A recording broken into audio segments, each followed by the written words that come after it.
Welcome to the Best Bell Fantasy Football Podcast. This is episode 7, and my name is Bradley Stalder. You can follow me at FF Stalder on Twitter. You can also find all of my content, my video content on YouTube, the Best Bell Fantasy Football YouTube channel. Tonight, I'll be drafting on FFPC. It is a $35 SuperFlex Bestball tournament. And the live stream got started 15 minutes early. The draft is going to be at 10 o'clock. So you'll bear with me as I give an introduction to FFPC. This is one of the lower stakes SuperFlex Bestball tournaments, but there's still some cool things happening in the FFPC. So this tournament, as I mentioned, $35. And it's similar to other tournaments where you'll have a regular season, weeks 1 through 14, and then playoff brackets week 15 to 17. A maximum of 143 entries per person. So you can max enter, and there's going to be 4,752 teams.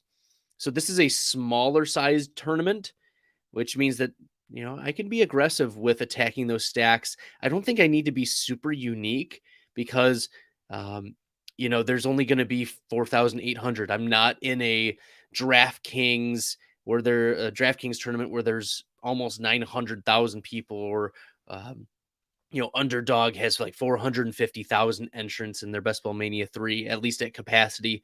So this one is about 1/100th of that size. So I can be a little bit more chalky and also targeting those week 15 through 17 matchups. So there's no head-to-head matchups. This is a total points only deal, and the top 2 teams of each league advance to the playoff bracket. And the playoffs, as I mentioned before, weeks 15 through 17, it's the top 2 of your league that advance to the playoffs. And those advancing teams will be randomly put into new 12-team leagues, and their scores revert to 0. So you start completely fresh. Then after week 15, 132 teams advance out of that group. And then advancing teams will be placed into, once again, 12-team leagues with scores reverting to 0. And then after week 16, in preparation for week 17, there will be a new 33-team championship league with scores reverting to 0. Ultimately, if you win week 17, you made it through the championship, the highest scoring team will be named the champion. And the payouts are as such. The first place prize is 10 grand, second place 5 grand, third place 2,500, fourth and fifth 2 grand, sixth all the way down to 10th $1,500, and then $1,000 for 11th through 15th. And playouts come out to the top 33. So if you make it into that top 33 that you're competing against in that last round, you'll get paid out $500. So that would be what is it? 15x or so of your entry fee if you make it in. Okay. So the scoring is pretty typical. It's full point PPR. For quarterbacks, it's 4-point passing touchdowns. The typical 25 yards gets you a point. If you lose a fumble for any of the positions, it's -1. And then -2 points for interception thrown, 6 points for a rushing touchdown or a receiving touchdown. But what makes FFPC a little different in this particular tournament is it is tight end premium scoring. So there is going to be a little bit more love for the tight ends in this draft.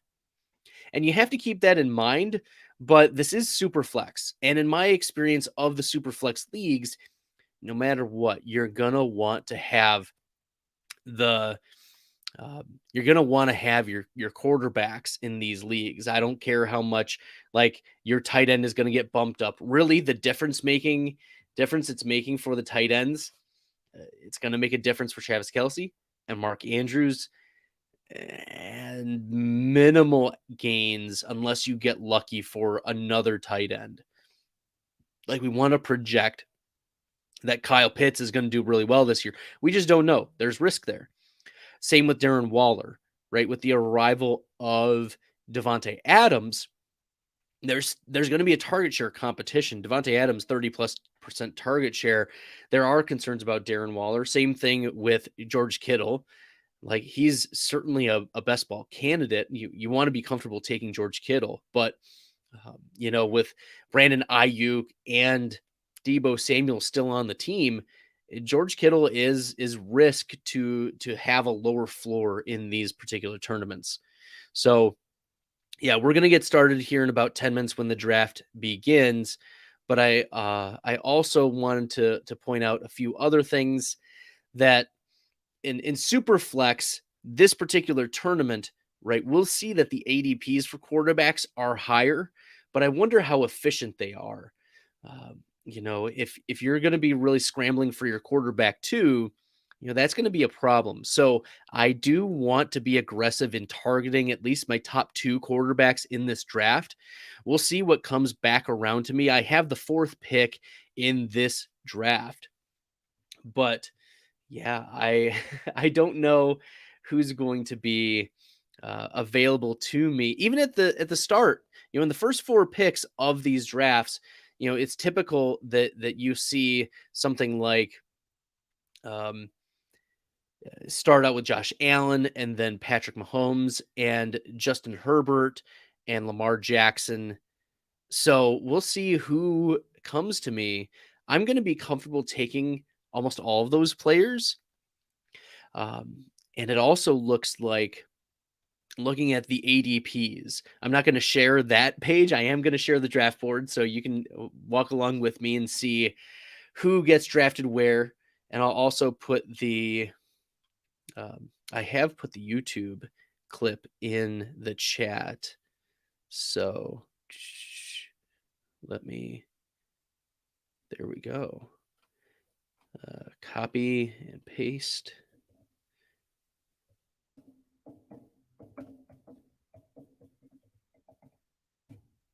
Okay, cool. Excellent. So I am at the 4th spot. I've seen Mahomes fall all the way to 4. I would be comfortable taking any one of those 4 quarterbacks: Allen, Mahomes, Herbert, Jackson. It does change your strategy, though, if you are taking any one of those 4 quarterbacks, because you don't know if Stephon Diggs is going to come back around to you if you take Josh Allen. And based on ADPs, Stephon Diggs probably would be available in the 3rd round based on these ADPs, but I'm not going to get Josh Allen at 101. But 102, Patrick Mahomes, I've seen Travis Kelce in the underdog drafts make it back to the 22nd, 23rd pick. I doubt he'll make it in a tight end premium league. So that means I'm probably going to have to stack Sky Moore, Juju Smith-Schuster, Marquez Valdes-Scantling would be a priority best ball ad in this type of draft. But I don't know if Mahomes is going to make it. We'll see what kind of league and what my fellow drafters will be doing.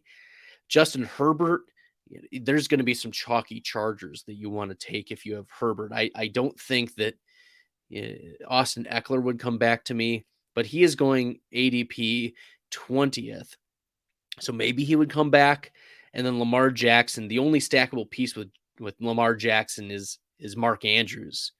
So that's going to be the strategy of based on who comes to me. That's what I'm thinking about as I'm going into these drafts. What is the direction? But I'm going to be aggressive in taking a quarterback in these first 4 picks. There's nothing y'all can do about it. It just depends on which one comes to me there. Okay. Awesome. If you are watching and you have questions, you want to talk about the draft or draft picks, be sure to comment in the YouTube. Click in the post a comment underneath the video. You can also comment to me on Twitter. You can follow me at FFStalder. And I've been pumping out content pretty regularly on the YouTube channel, so make sure you take a look there. I also am posting on the podcast stream. So if you're an audio person, you want to listen to this later, you're just popping in for a minute, you want to hear how things are going, you can certainly listen to my strategies On the audio, you can find the Best Bell Fantasy on Apple Podcasts, on Spotify. We just got Castbox a couple of days ago, so it's on all of your main platforms. Take a look and listen. Give me 5 stars. Also, comment and subscribe on the YouTube channel. That way, I can continue to be making this content and delivering it to you for free. Great. Well, we're going to get started here in 5 minutes. I just got the warning of the 5 minutes coming up. The lineup situation is one quarterback, typical, 2 running backs, only 2 wide receivers, a tight end, and a flex play. And the super flex, of course, position, because this is a super flex best ball draft. So if you're unfamiliar with even the best ball format, the computer automatically gives you your best lineup and you compete against other teams' best lineups for that particular week. And you accumulate points over the course of the first 14 weeks. And then weeks 15, 16, 17, if you qualify for the playoffs, then hey, you get to compete. And if you finish in the final 33 of the draft, so that's about 8% ish of those who play will end up getting like a 15x payout. That's not too bad. So it's worth it. Try out, have a couple of them, and join in on the FFPC. I've done a few of these best ball drafts. They're slim drafts, so there's no defense, special teams. There's no kicker, team kicker. So you can be pretty aggressive in trying to fill your flex spot with the highest flyers. You don't have to worry about, am I gonna need a bye week for this defense or bye week for that kicker, or taking triple kickers or something silly like that. So no. We'll be in good shape. It's just gonna be your straight quarterback, running back, wide receiver, tight end, slim draft. Okay. Very good. And so, as I mentioned, I'm going to be in the 4th spot here on the FFPC draft. Let me adjust the brand, and we should be all set to go. Wonderful. Yeah. So once again, if you have any questions throughout the draft, put them in the comments and I'll be happy to address them. Or if there are particular players you want to chat about, put them in the comments and I can bring them up. I'm also going to have open my tab of full PPR round by round values. And this is a full PPR draft, tight end premium, of course. That's the little wrinkle there. But I'm going to be talking throughout this draft about players that are overvalued, undervalued based on where they're going. And there are going to be the wrinkles. I don't have the tight end premium added to that sheet, but you got to start somewhere, and the progress will eventually be made. So that will be forthcoming. Nevertheless, the draft is going to start here in about a minute and a half. And exciting times.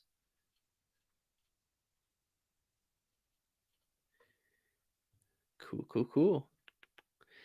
Yeah, thanks again, everybody, for joining on in. And cool.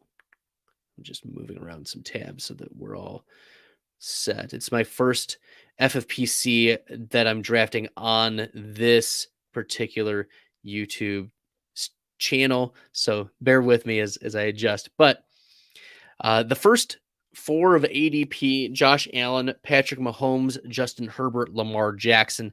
There is some Jonathan Taylor occasionally going, at the 4 spot, but Lamar Jackson seems to be the consensus 4th player overall. All right. And we'll get started here in just a second. Yeah, 25 seconds until kickoff. We'll see if Josh Allen is, in fact, the quarterback 1 going off the board. I've seen a variety of different directions that the 101 has gone here. I don't think Travis Kelce is worth the 101 in a super flex draft. You need to have 2 quarterbacks because those are going to be your highest scoring players.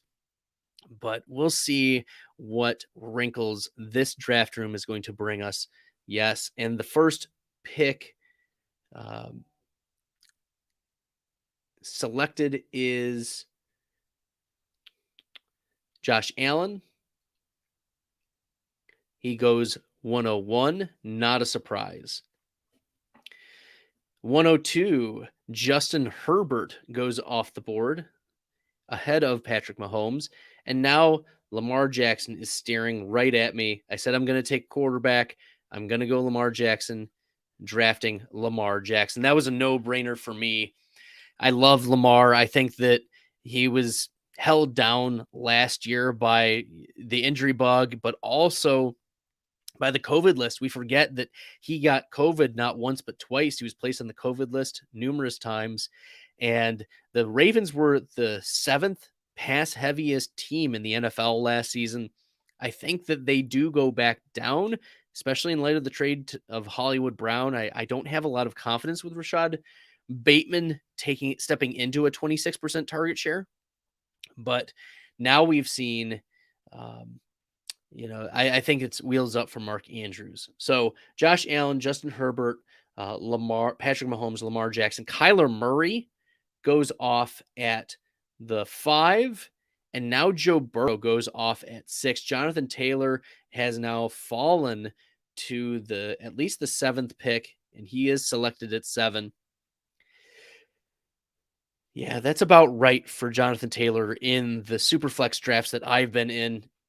I am surprised at Joe Burrow. Now, Joe Burrow, we love the Bengals. Like, I wouldn't be surprised if Nasty 514 wants to stack his Bengals. That's fine.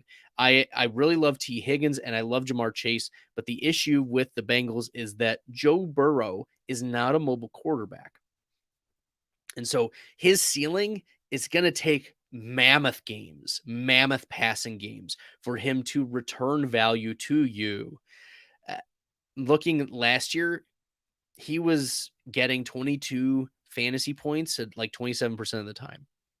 I mean, including playoffs, but you'd expect that in a high-flying offense with T. Higgins and Jamar Chase and even Joe Mixon catching pass, Tyler Boyd, a respectable wide receiver 3, yikes. That's not the rate that you want Joe Burrow to be hitting at. So for me, he's a fade behind the likes of Tom Brady, Russell Wilson, Jalen Hurts. I think all those players deserve to go ahead of Joe Burrow right now. So after Burrow and Taylor, Jalen Hurts goes off the board. Christian McCaffrey goes off the 9 spot. Cooper Kupp is stacked with Matthew Stafford on the way back around. Tom Brady, Dak Prescott, Russell Wilson. Derek Carr is the quarterback 10 coming off the board. Wow. Okay. Travis Kelce, the tight end 1, goes off at the 204. And we're on our way. We are well on our way. I don't think that there's going to be the player that I want coming up. I don't think he'll be available, but we will see what O negative at the 8th spot does.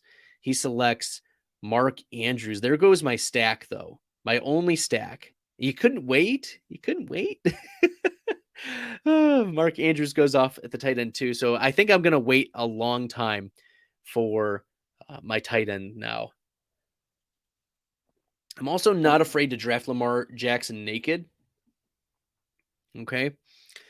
So we'll see who's available here.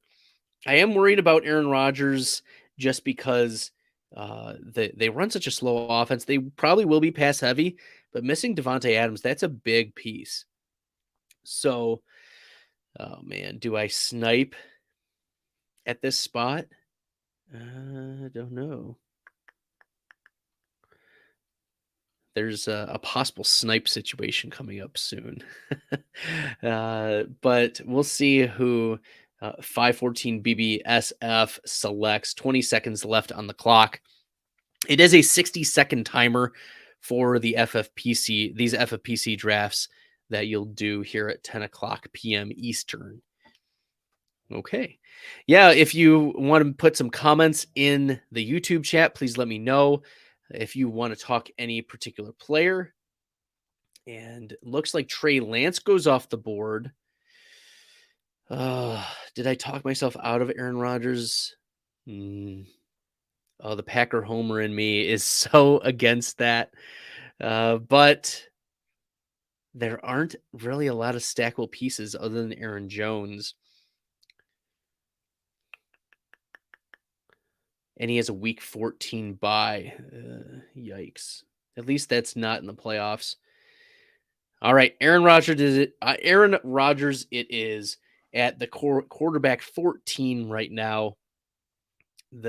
I did not snipe Austin Eckler for Troy McClure. We'll see if he selects Austin Eckler. Nope, he gets sniped. uh, so Lamar Jackson, Aaron Rodgers at quarterback 14, week 14. I am going to have to get some Packers later on, but those ADP should be depressed. And if you're targeting Packers, you know, it is what it is. So I think I'm going to want some of that late round correlation, take some of the players that are going later. But there's not really a lot of stackable pieces with Lamar Jackson either. So we do see Josh Allen getting stacked with Stephon Diggs, Justin Herbert stacked with, or tied with Deshaun Watson. Kirk Cousins taken as the quarterback 16. I like Cousins at that value. Oh man, it's been a real quarterback thirsty draft so far. We've seen 15 quarterbacks go off in the first 2 rounds. Devontae Adams goes off, and then now I am back up. And I'm staring at either Derrick Henry or Joe Mixon at this point. I do want a piece of the Cincinnati offense and giving me a reason to correlate later. Additionally, I think that Joe Mixon has a lot of upside. The Bengals replaced his offensive line, both of his guards. They each are replaced by another player whose PFF grade is at least 20 points higher, rated higher. And then the Bengals also brought in Lyle Collins, who was graded PFF graded him at almost a 90. So the Cincinnati Bengals offensive line has been completely revamped. And yeah, it's it's been it's going to be a real good season for the Bengals. I'm wondering what kind of values you can get on the T. Higgins and Tyler Boyds of the world. Okay. Now, for full PPR, Joe Mixon, he's been properly priced right behind Stephon Diggs in full PPR and properly priced at about Stephon Diggs. So I think I got Joe Mixon at a good price, even though I did pick him over Derrick Henry. I don't have a lot of optimism about the Tennessee offense. And the wide receiver core could be an absolute mess in Tennessee. Robert Woods coming off the ACL injury. Kyle Phillips is a 5th round rookie. He's the one who's flashing at camp and not Treylon Burks for the first 2 days. I mean, what are 2 days? We've seen the reports last summer. Remember being all scarred by Jamar Chase can't see the ball because it doesn't have stripes, et cetera, et cetera. That's silly. So, I'm going to believe that Treylon Burks is still a very good player and that Ryan Tannehill is still a decent player, but I don't want a lot of Ryan Tannehill right now. Yeah, I don't want a lot of Ryan Tannehill. I think there's a lot of limited upside. Teams will just stack the box against Derrick Henry. He's going to be the main focus of this offense once again. And in Tennessee, there's not a lot of support behind Derrick Henry. So it's going to be the Derrick Henry show. Post Apex running back coming off an injury where he had to have 5 screws in his foot. Not the type of player that I want to be targeting in a full PPR draft. Joe Mixon at least has had a 9% target share each of the last 2 seasons. And I know that like Chris Evans is going to be there. So maybe I throw some Chris Evans really late as well. But uh, yeah, I like that Joe Mixon pick. Deebo Samuel goes off at the wide receiver 6. Don't like Deebo there. Derrick Henry at the running back 6. Kyle Pitts at tight end 3. Even in a tight end premium league, I don't see how Kyle Pitts pays off at this point. I was in on Kyle Pitts before Matt Ryan left, but now Matt Ryan is a enormous upgrade over Marcus Mariota. Let's not kid ourselves, or even Desmond Ridder.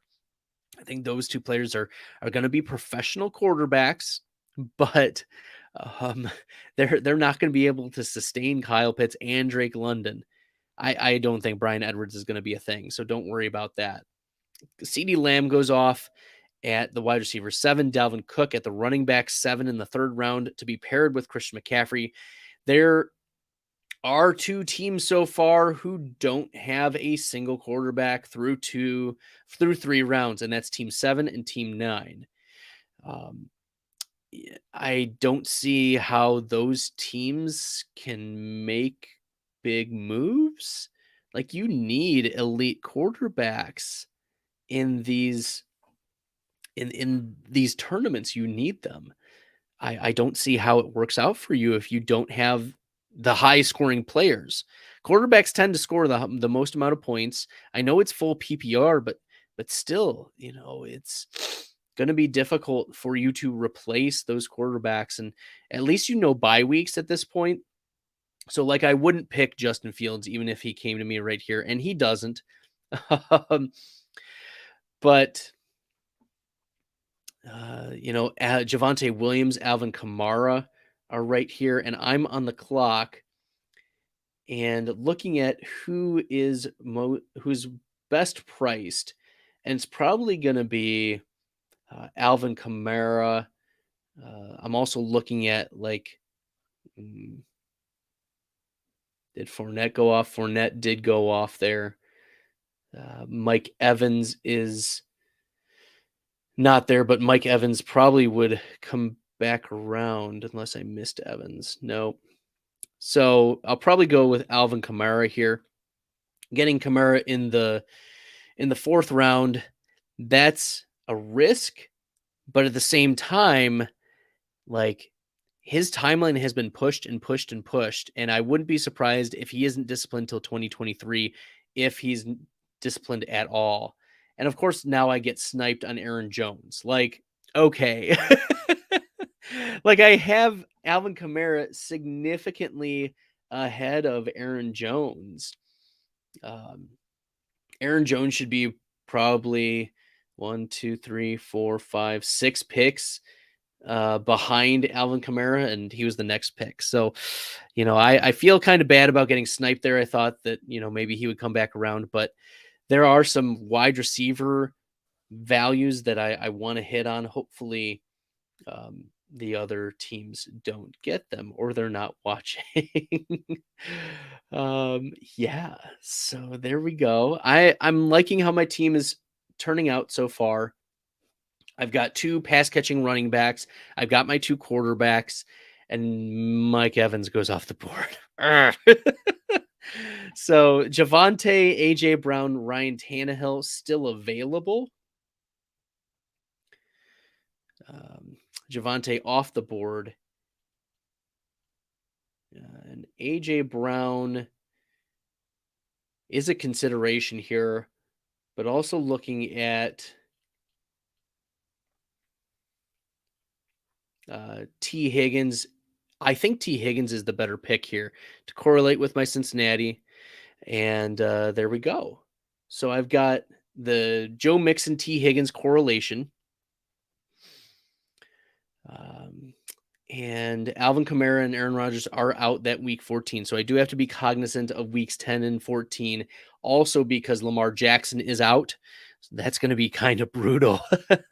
Missing some of my big time players. So I'm going to need to take some shots here later on. That's okay though. I've got a core of high flying players who are going to produce in best ball, looking over the last 3 years, T. Higgins has a 41.7% win rate. And last year he had a 47.9% win rate. That means uh, that's the percentile adjusted rate of the number of times he would hit at least 15 and a half PPR fantasy points. So almost half the time he was making the equivalent of your flex spot. And I'm happy having him as my wide receiver one on the Cincinnati Bengals team. I'm sure that nasty 514 is ticked off that I that I've gotten the Bengals correlations going. But here we go. Yeah, I don't see the value in drafting the likes of TJ Hawkinson or Dalton Schultz at this point in the fifth round. I know it's tight end premium. I get it, but it's just too rich. It's too rich. You're going to be leaving value on the table, and I'm going to be happy getting my 4 tight ends middle to the end, including like Hayden Hurst and Robert Tunyon and a few others who are, I think have some upside. So I'm not going to be too worried about the likes of Hawkinson and Schultz going off at tight end 6 and tight end 7 in the fifth round. It's 1.5 tight end premium, but yeah, that's not going to be something I'm too worried about. Okay. So far, there is still one team through 5 rounds who has not drafted a quarterback. History Bark has gone McCaffrey, Dalvin Cook, Saquon Barkley, Cam Akers for 4 straight, or for 4 or 5 picks are running backs, and then Travis Kelce in the second round as well. That's just suboptimal when quarterbacks are what are going to get you there. You need to start 2 every week. You need to start 2 every week. And you can't afford to not be starting a quarterback, even in your super flex spot. The possibility that not only is your flex position outscoring, but also your super flex outscoring your opponent. It's just a suboptimal pick here. Okay. It's suboptimal. And DK Metcalf as your wide receiver one. Yeah, I think that those are not the right selections for this point in the draft. All right. So this is also, as I mentioned, it's full PPR, and in your wide receiver 2 spot, there's not been a player who's hit the wide receiver 2 spot in PPR more than Deontay Johnson. And so he's going to be my selection here. I'm going to see what running back or what quarterbacks might come back around to me, but I'm loving the wide receiver selections here. I've got T. Higgins and Deontay Johnson. Deontay Johnson, looking at where he's going.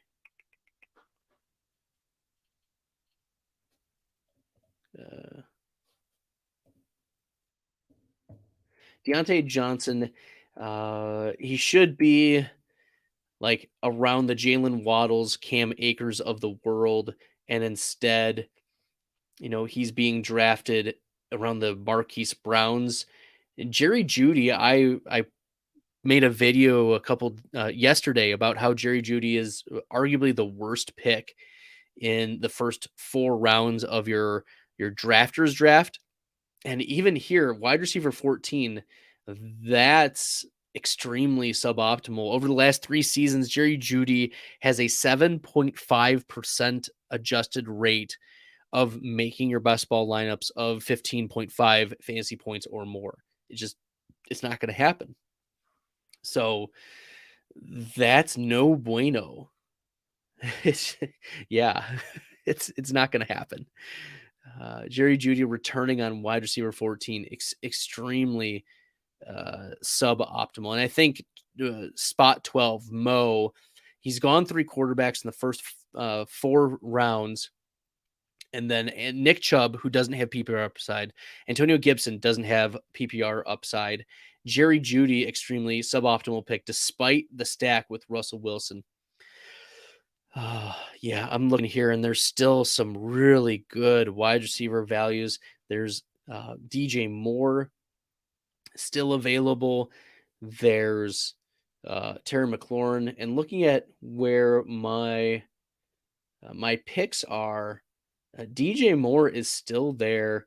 Um, he might have underproduced last year, but his 3-year win rate has been 40%. Last year it was 30%.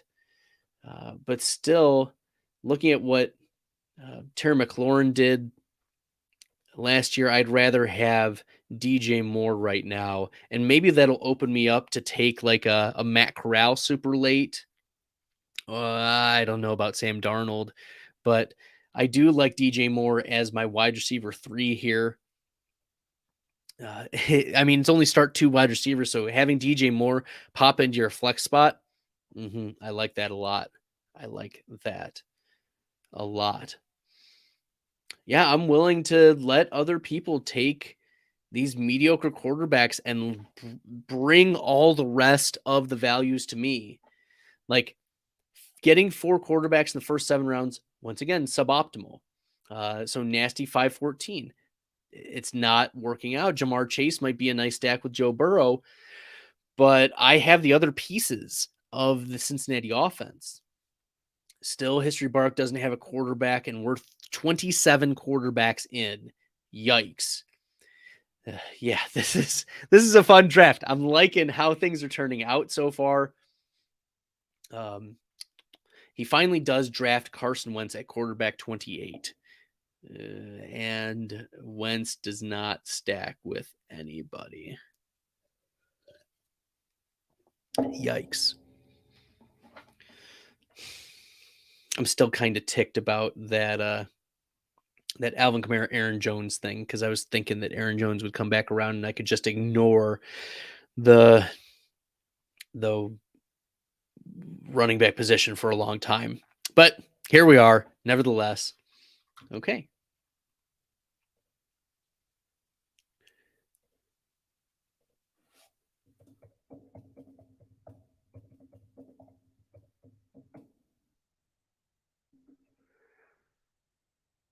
Okay. Excellent. We've seen Allen Robinson, Michael Thomas, Cortland Sutton, Elijah Moore go off the board. Cortland Sutton is a nice stack, but once again, wide receiver 25 around Michael Thomas, Allen Robinson. Let me look and see. Yeah. Cortland Sutton.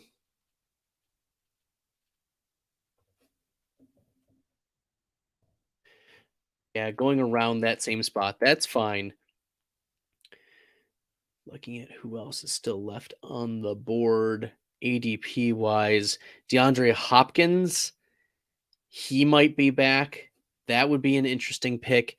Dallas Goedert, I talked about being one of my tight end fades right now.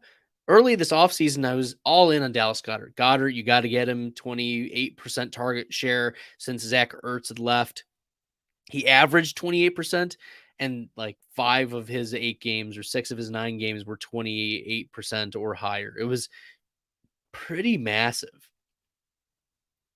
So you wanted Dallas Goedert until AJ Brown came.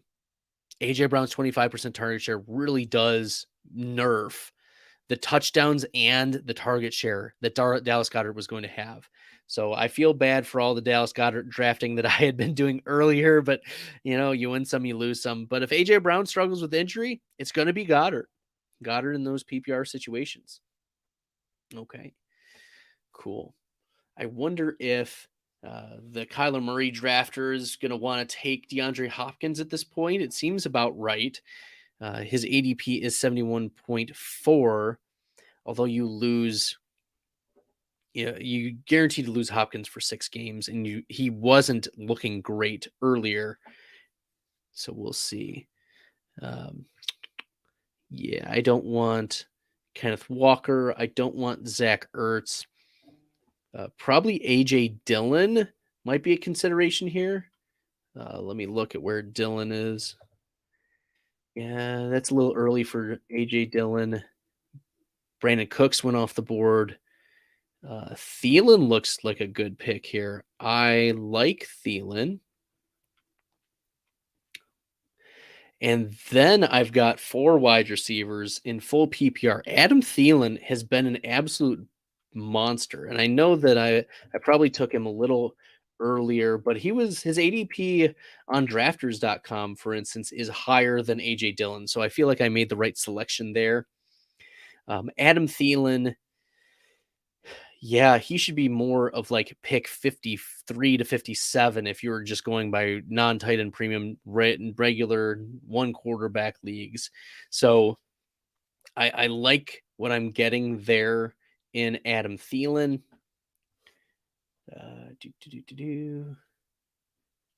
And after that, Zach Ertz and Dawson Knox go off the board. Yeah, DKB says he likes that Thielen has top 20 ceiling. He was wide receiver like 14 last year before the injury.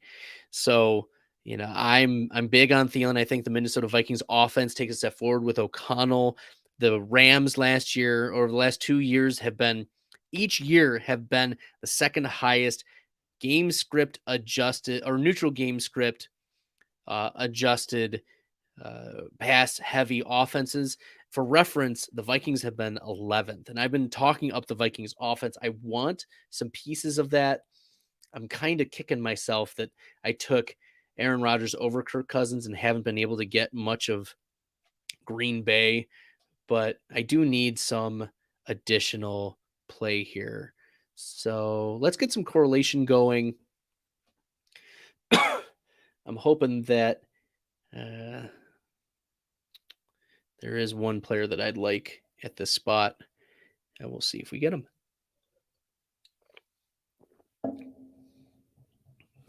All right, Hunter Renfrow goes off the board. Excellent. This is good. I'm going to take AJ Dillon to correlate with Aaron Rodgers. If Aaron Jones gets hurt, AJ Dillon RB1 season. Holy buckets. Like there's no doubt he's going to be a running back one. He would get all of the carries and a lot of the receptions. He already had was averaging over 2 targets and 2 receptions a game last year. So AJ Dillon, that's a nice pick there to correlate with my Aaron Rodgers.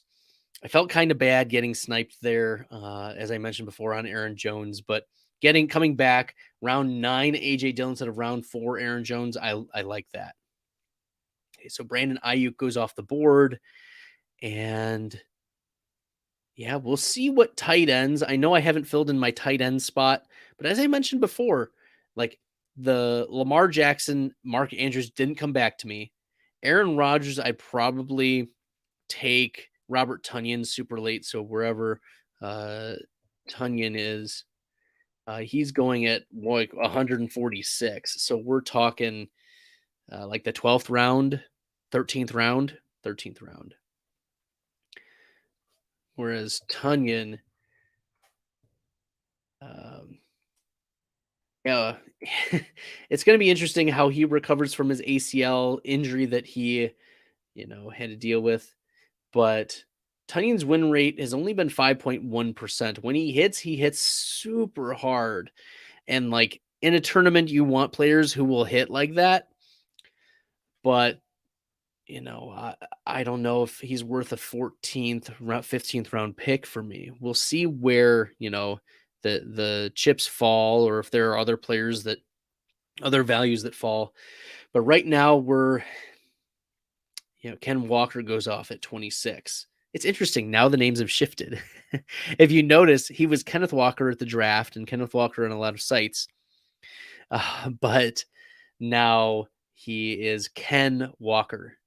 We saw our first auto pick, I believe, of the night, and that's Drake London, wide receiver 36 to nasty 514. That is his 4th wide receiver after Chase, AJ Brown, Juju Smith-Schuster, and then Drake London gets auto drafted. Looking at the rest of the board, I see 2 teams who have 1 quarterback. One team has 4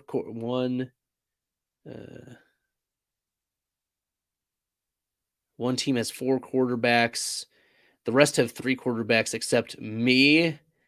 And yeah, I think that's it. Okay. So 1912 fantasy, we know you're taking Komet. Yeah, so Komet, he's a sneaky pick. We'll see if he shows up, but Komet's ADP right now is 129. So I think that that's a tremendous value compared to Robert Tunyon, don't you think? I think that's a great value. So 129. But there are a few players, other players that I'm very interested in taking if they come to me here in the next couple picks. Oh boy, this is where the upside plays matter. You want players who not only will make your best ball lineups, but when they hit, they're hitting really hard. And there are some hard hitters here coming up in the next couple picks, or at least at this 10-11 turn. And I'm hoping that some of them come to me because oh boy, there are some players I really want to draft. I'd be excited to have them on this squad. It could look really good.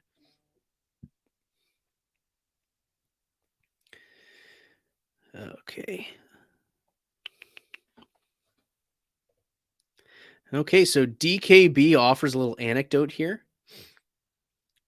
AJ Dillon was playing on the field next to my sister in high school. I had no idea who he was, but 5 carries for 300 yards and 5 touchdowns, got pulled. Yeah, you got to keep those players like that healthy. I tell you what, you got to keep players like that healthy. I do prefer AJ Dillon over Chase Edmonds and especially over Devin Singletary. I think that there's a significant tier drop. The Packers are going to focus on the run. They're going to focus on getting those pass catchers involved. And okay, so let me do a little bit of search here just to verify. But yeah, I think that's a stretch for him. But how much time do I got left? 30 seconds. Yeah, I got plenty of time. Oh, all right. I'm taking a deep breath because I there's a lot of options here, and I could go multitude of different ways. But I think I'm gonna go with the YOLO pick, and that's gonna be Rob Gronkowski here. At this point, it's gonna take away from the Tom Brady, but in the 10th round of a full PPR draft, Gronk, his upside is massive. And there are other tight ends who will be able to just fill in PPR spots later on. But if Rob Gronkowski hits, he hits ultra hard. He hits as hard as Kittle. He hits as hard as Andrews. So we're talking about a 4th or 2nd round value going in the 9th round. That's the type of upside. He could zero out, but in a 20 round draft, I don't mind taking a late pick on a PPR tight end that I like. Gesicki gets taken. He was one that I was thinking about. But yeah, like Rob Gronkowski, he's not going to be the tight end 11. He's either going to be the tight end 4 or he's going to be not playing. So, like, that's the reality. And that cost is baked in. But in these best ball tournaments, like, you've got to take some risks here. And Rob Gronkowski is the pick. And 1912 fantasy, I need to stay on brand here, right? Cole Kmet is going to be my selection over Albert Okwuegbunam for PPR. So yes, I am taking Kmet. I'm double tapping, and I'm probably going to ignore the tight end position for a while here. I am going to take at least a 3rd tight end, probably a 4th one, like last round. But I'm pretty set. I'm going to focus now on what other positions there are. And we've seen quarterback 31 go off the board. I could use a quarterback. I'm happy with how my wide receivers and running backs are turning out. I'm really happy with this tight end core. The quarterback position, I think Lamar's a stud. I think Aaron Rodgers will be a good pick for me. Now I've got to be cognizant of the bye weeks. So right now I've got Aaron Rodgers, Kamara, Dillon, and Kmet all week 14. So the Saints, the Bears, the Packers are all week 14. So I've got to be cognizant of that. That was not something that we had in the Superflex tournaments when I was doing them on Underdog. It just wasn't happening. So we didn't have the bye week information. Okay. Isaiah Spiller goes off right after that. And yeah, I think in these types of drafts, you want, I think in these types of drafts, you want a stud tight end and you want really good quarterbacks. And I feel like I've gotten those because, and that my wide receivers are all going to be pretty good. 1912 fantasy agrees. Yes, I have Thielen and Kmet 100% exposure. No. I I do not have 100% exposure to those players, but Kmet was my highest rostered underdog tight end, and Thielen, I've come around on Thielen lately. So I'm really comfortable taking him as wide receiver 32. Like for him to not return wide receiver 32, it would take him miss like half the year in this Minnesota offense. So yeah, I don't see how that's a problem at all. Yeah, I'm happy with T. Higgins as my wide receiver 1, complemented with Deontay Johnson as wide receiver 2. DJ Moore is a wide receiver 2/3. He'll almost always be hitting that wide receiver 2-3 spot. Adam Thielen is there. And this is only start 2 wide receivers. So I feel like I've got some upside, and I feel like I've got a floor with Johnson and Moore. So now I can start taking some other either stackable pieces or correlated pieces, or upside plays. Okay, we've seen Sky Moore and Christian Watson go off the board. And that's after Garrett Wilson and Treylon Burks. Drake London was the first wide receiver at 36. It was an auto pick, though, to be completely fair. Okay. So just to recap, my build right now is 2 quarterbacks, 3 running backs, 4 wide receivers, and 2 tight ends through 11 rounds. I've got Lamar Jackson, Aaron Jones, Mixon, Kamara, and A.J. Dillon, Higgins, Johnson, Moore, Thielen, and then Gronk and Kmet. Kmet, his ADP is tight end 16. I took him at tight end 14. Fine. I didn't think he was going to come back around to me. So I'll take him at tight end 14 when I think he could be tight end 7.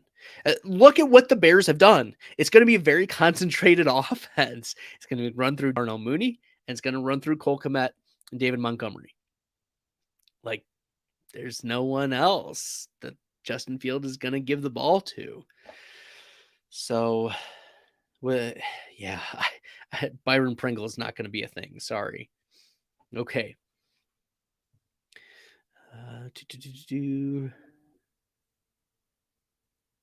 Yeah, there's some correlation that I could do really well here. And I'm hoping that I can get it. It looks like I will. All right. So Deontay Johnson is correlated with Chase Claypool. Claypool at wide receiver 51. Like, I know Pickens was drafted to the Steelers, but Claypool has shown upside. Let me look at what Claypool's win rate has been, but like last year, it was a 24% win rate. It's respectable. That's like, I mean, it was higher than Brandon Ayuk last year. It was about the same as Elijah Moore. Chase Claypool, a 33.3% win rate in his career of 15%. So we'll see. Landry, I don't know who Landry is, but well, I mean, Jarvis Landry did just sign, but we just saw a tight end run. Irv Smith, Tyler Higbee, Robert Tonyan go off the board. Yeah, it looks like I won't be able to stack with Tunyon there, but I'd rather correlate with Chase Claypool. Okay. There's also a couple other players that are on the board, either that I think have tremendous upside or that I will also be correlating, knowing that I have some bye weeks that I need to fill in. Okay, excellent. So Tyler Boyd here, he is a correlated piece, wide receiver 53. Yeah, for that Cincinnati offense. Like if I have a tournament, Cincinnati, baby, that's I've got the Higgins, Mixon, and now Tyler Boyd parts of that offense. And I've got some of the Pittsburgh at the end. Oh yeah, I could go Landry Kamara, but Landry is 180. So we still have a little bit of time to go before Jarvis Landry starts coming up and being relevant. Although, we'll see if someone comes back around and gets him. Yeah, so I don't mind that. Yeah, the Landry Kamara correlation. I don't hate it. I don't hate it. All right, we're now in round 13. I've taken some wide receivers, and I feel like I don't need to hit on too many more wide receivers because I've got Higgins, Johnson, Moore, Thielen, Chase Claypool, Tyler Boyd. So I've got 6 in a start 2 wide receiver and a flex play. So if we think about it this way, typically in a best ball mania or in other start 3 wide receiver tournaments, it's like 2.5x ish. So like you want 8 to 10 wide receivers. So 2.5 times 3, that would be like 7 to 8 wide receivers. Right now I have 6, so I'll be looking for 1 or 2 more throughout this draft. And then looking at quarterback, you were reading my mind in 1912 fantasy. That is what is going to be on my mind. Looking at quarterbacks that are still available: Drew Lock, Baker Mayfield, Jimmy Garoppolo. So, yeah, not a lot of pickings there because Ritter just went off the board at 34. And I'm not thinking that Malik Willis is going to get any start anytime soon, but I do think that Baker Mayfield will get some look. Same with Jimmy Garoppolo. Like once they get traded, they're going to be drafted ahead of Jared Goff. Like they'll still be in that quarterback 20 to 25 range. But for right now, that's why their prices are depressed. Because right now, they're quarterback 35, 36, 37, 38. Yeah. So that's a consideration. Maybe a double tapping of quarterback, and then we're all set at that position. But there are some suboptimal picks. Like, that certain players are just not going to be making your best ball lineups. Like, I know that, he's going to get the Pittsburgh quarterback there. We've got 3. We've got 2. I've got 2, 3, 1, 2, 3, 4 starting quarterbacks by Nasty 514, and then 2 starting quarterbacks plus Ritter, Hurts, and Locke. Oh, yikes. And then History Bark has gone Wentz, Darnold, Corral. Yikes. Mariota, Tua, Stafford. That's fine. Brady, Prescott, Winston. Okay. And then Wilson, Derek Carr, Zach Wilson. That's probably a fine, good 3 quarterbacks. It's tough because in a 12-team league, there's going to be, everyone wants starting quarterbacks. And right now, it would not be crazy for me to take a Baker Mayfield. So, but I think he or another player will come back around. And I've been talking up a certain wide receiver for a long time now in this Kansas City offense. What upside can be replaced? Marquez Valdes-Scantling. And I think that I'm done with wide receiver at this point. So I'm done with wide receiver. The quarterback will probably come back around to me. It doesn't look like the 1 and 2 spot would draft a quarterback, maybe squad 3 with Mahomes and Tannehill, and that's it.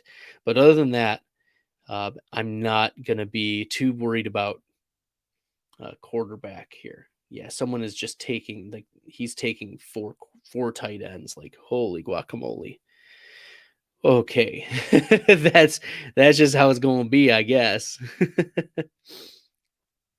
But I don't know why Marquez Valdez-Scantling is falling so far. Wide receiver 57. Holy buckets. Even in full PPR, this is a player who 17% of the time is like your wide receiver too, like fitting into that spot over the last couple years. So like Marquez Valdez-Scantling, yeah, 21% win rate and 19% win rate, 3-year, 21% over the last 3 years, and 19% last year. All right, so I'm on the board. Malik Willis did go off, but that's fine. I think I'll take Baker Mayfield here. And now I have my 3 quarterbacks. J.D. McKissick also goes off the board. And I wouldn't mind taking a 4th quarterback here. We'll see who comes back around. But I think the only legitimate option is going to be Jimmy Garoppolo. And he might be available even in round 17.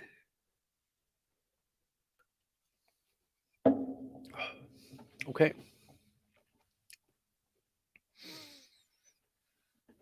Awesome. Yeah, so I think I'm done with wide receiver. I've got 7. And then I'll be hitting on running back and tight end and maybe 1 quarterback. So 1 quarterback's probably going to fit one of those last 5 spots. And then a tight end. We are getting thin on tight ends, but Hayden Hurst already went off. I was kind of bummed about that. Gerald Everett, I think, is a great value at tight end 24. There's some wide receivers here that I can't. I want to draft. I really want to draft these wide receivers, but I just can't because, I don't need it. I don't need to fill those spots. Yeah, we'll see who comes back around. I might take shots on a couple rookie running backs at this point. There are a few still available that I would be very interested in adding to my squad.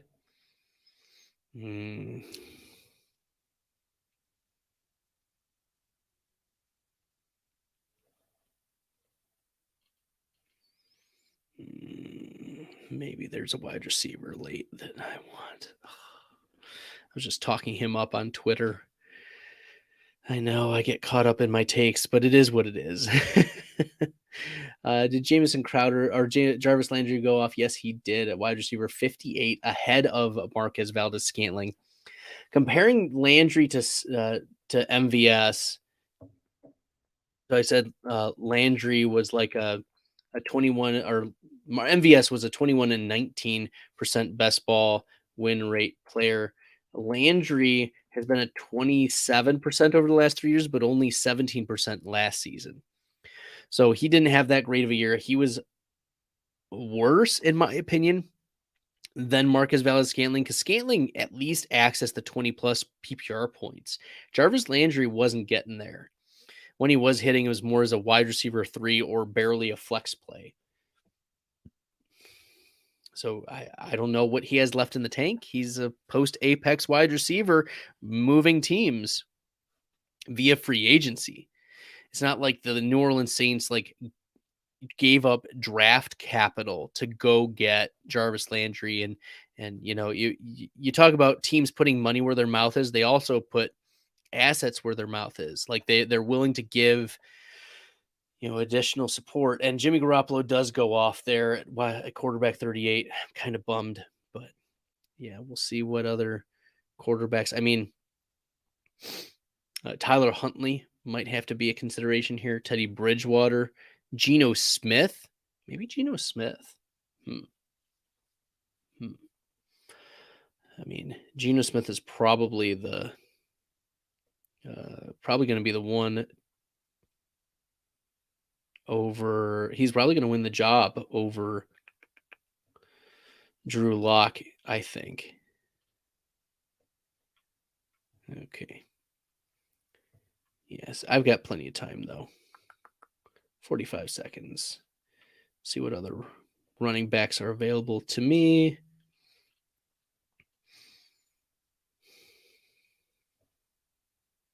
Baltimore has one in Gus Edwards, but I don't know about his recovery. Zamir White, he might be carrying the load for the Las Vegas Raiders by the end. So we'll see. Let's see what's going on with the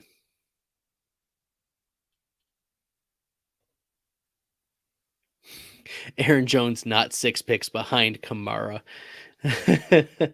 Yeah, he is adjusted for ADP. And Gronk is retiring. Well, that would be crap for my team if all of those things are coming to fruition. Nevertheless, I'm happy with some of the things that are going on with my team. I've got my 4 running backs, fragile running back build with Mixon, Kamara, and then AJ Dillon, and not another one until Zamir White, running back 55.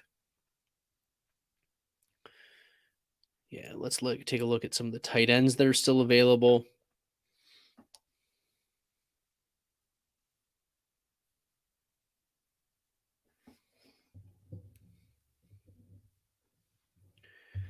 And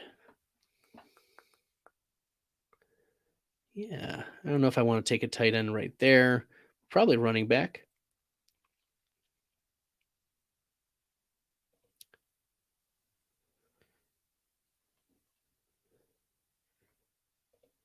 Down to Foreman. So what he could do in a backup role or in a recovery role over when Derrick Henry was out. So if we believe the narrative that Christian McCaffrey is either injury prone or tends to have injuries, then why aren't we drafting more Donta Foreman? Like, he's going to be better than Chuba Hubbard. Chuba Hubbard was trash last season. Like, look at his efficiency metrics. Chuba Hubbard was atrocious. So bring in Donta Foreman, who looked the part in that Tennessee offense last year when Derrick Henry was out that second half of the year. It's almost as though the Tennessee Titans didn't need Derrick Henry. Did I say that out loud? They need him, but Donta Foreman played admirably. So taking a 17th round pick on Donta Foreman, I don't think is a bad call here. Running back 58. Sony Michel going off running back 59. I think in full PPR, I'm not targeting Sony Michel.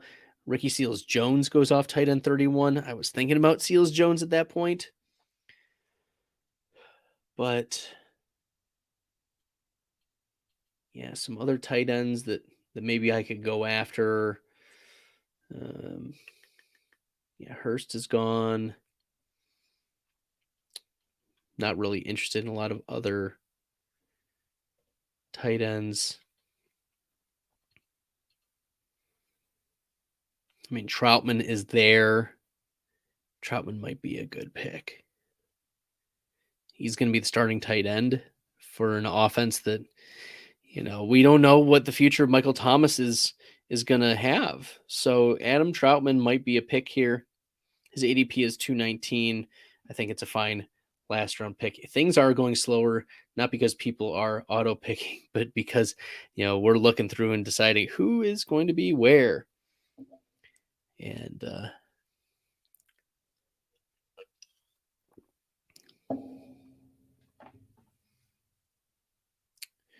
yeah. So I like how my team is worked out. We've got some upside. We've got some fill-ins. Week 14 is going to be tough for my squad. I'm going to need another tight end, but Adam Troutman's bye is week 14, so that's not going to work. Same with like a Jelani Woods. So maybe a deep cut tight end would be fine here. I'll add one to my queue that I like his talent.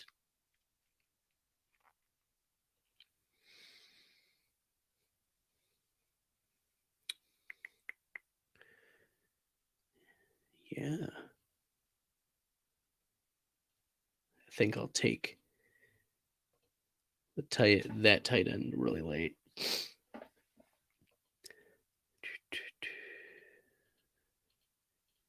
Ooh, there's some Cleveland players that are available for wide receiver right now, like DPJ and David Bell. I think David Bell is going to be immediately involved in this offense. He's probably going to work out of the slot, is my estimation. So Amari Cooper, DPJ on the outside, David Bell in the slot.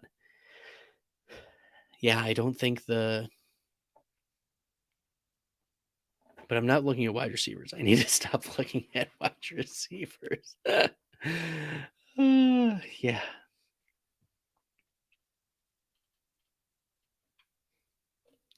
We'll look at quarterbacks right now.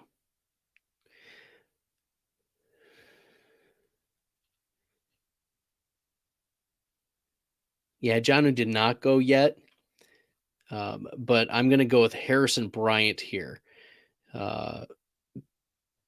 Harrison Bryant he was the Mackey Award winner back when he was in college. I mean, he played behind Austin Hooper and David Njoku. David Njoku, they did sign, the franchise tagged him, I believe. But, we'll see what happens. Njoku has not been healthy his whole career. So that's a possibility. And I needed someone else available week 14, especially if Rob Gronkowski's not there. Yeah, looking at some of the quarterbacks.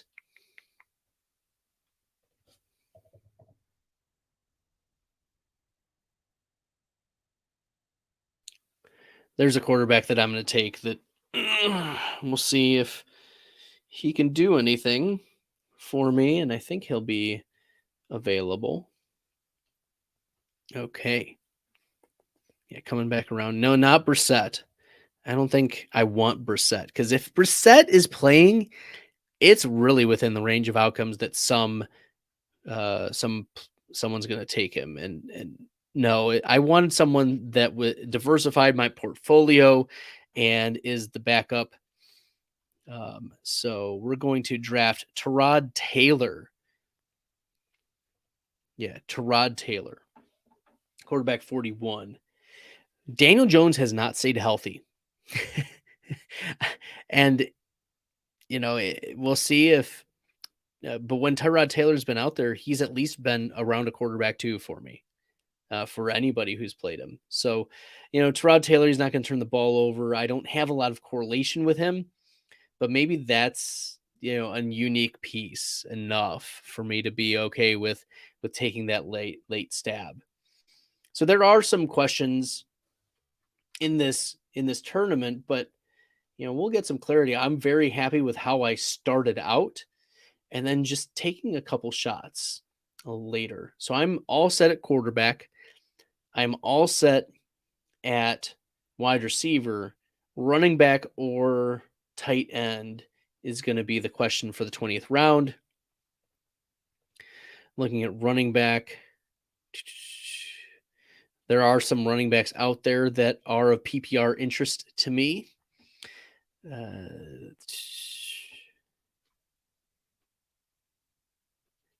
also to correlate, I think there is a singular one.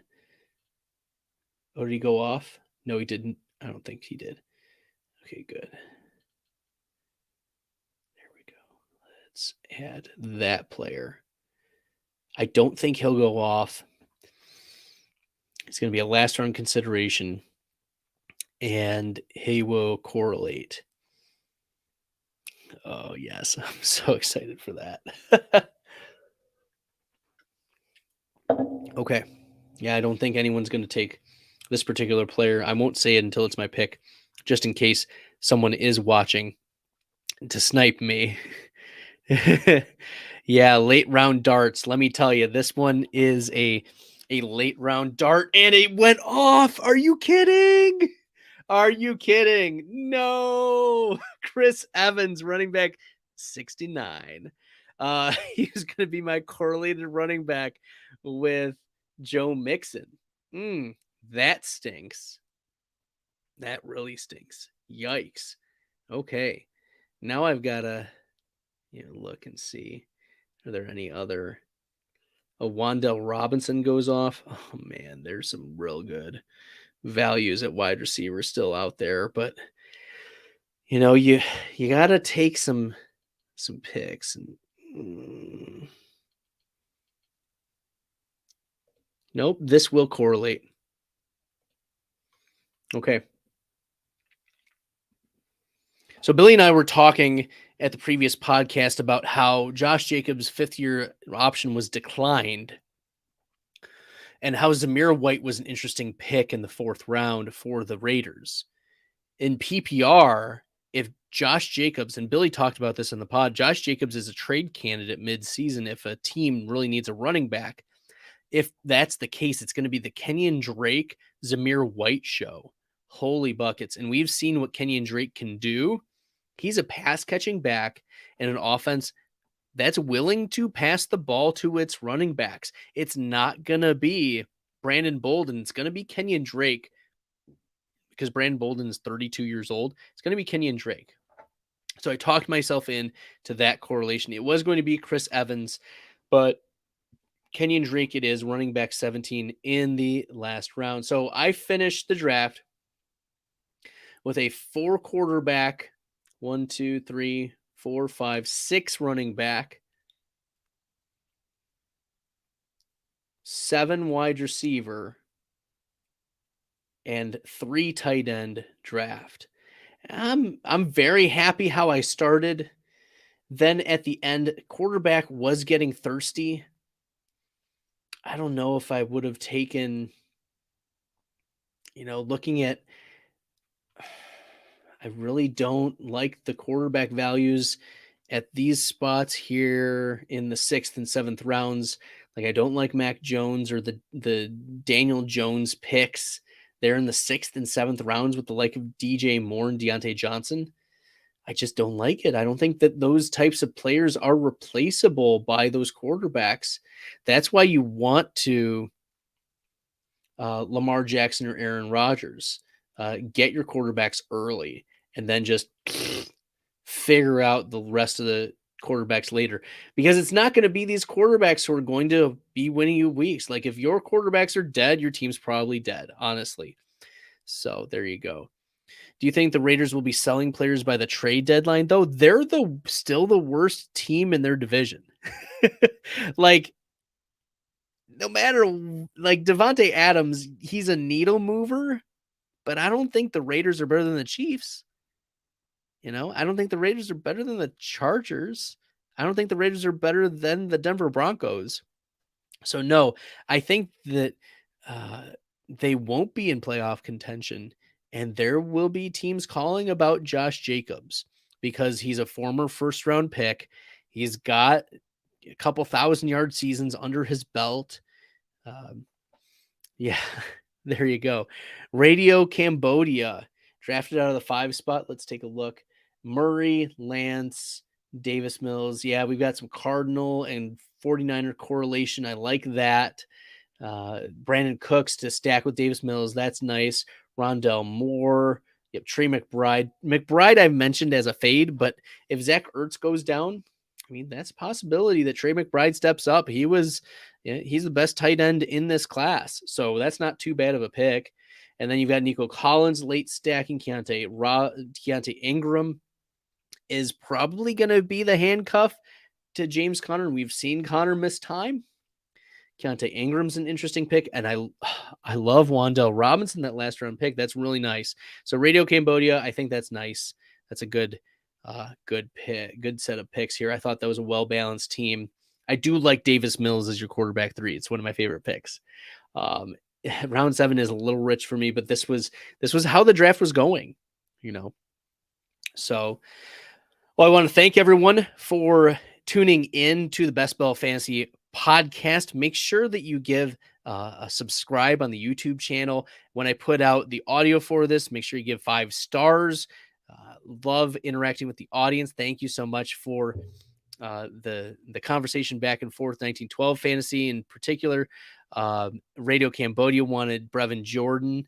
I love Brevin Jordan too. He's one of my favorites. DKB also, I appreciate you giving some commentary. And I'll be doing drafts like this. I'll also be pumping out a lot of best ball content and players that I like, builds that I like, different formats. I'll be doing lots of different live drafts. I've done drafters.com. I've done, now some FFPC. Earlier in the offseason, I was doing Underdog while they were available in Michigan. Hopefully soon they'll be returning. There's no official word yet, so don't take my word for it. Nothing like that. So no, nothing official, but I'm just hopeful and praying that Underdog returns so that I can get in on the Best Ball Mania 3 or when I go to, I'll have to check out when I go to Chicago next weekend, see if some Best Ball Mania 3 drafts are available. So there you go. I appreciate everyone tuning in. Make sure you subscribe on the YouTube, give some likes, 5-star ratings on the podcast. I appreciate y'all. And we'll be doing these again soon. So thank you so much. If you haven't followed me on Twitter, make sure you do at FFStalder. Send me some DMs too, and we can talk about builds. We can talk about the player takes, and also check out the Google Sheet that I posted. I pinned it on my Twitter page. Use it. It's what I have been starting to use my full PPR round by round values. So in yesterday's podcast, they're only 15 minutes long, 20 minutes long. I don't want to keep my podcast very long except for the live drafts, but check out the podcast. And in there, I reference this sheet where it is a 3-year value rating versus ADP and just last year's value rating versus ADP. So you can see the win rates of particular players and then aggregated and percentile adjusted compared to ADP. So you can identify which players are risks, which players are values, and which players, maybe there's a reasonable explanation that the value rating has them so low. Like, for instance, I'm looking right now at Albert Okwuegbunam. He's not ever been a 15.5 fantasy point game person or even 16.4, which is my threshold for being a tight end 1. So his rating is really, really low, but that's because he had injuries and he was playing behind Noah Fant, who had a full-time position. Now it's open, so his rating is pretty low, but I want you to check those out. I appreciate all the love. Thank you so much, and good luck in the best ball streets, everyone.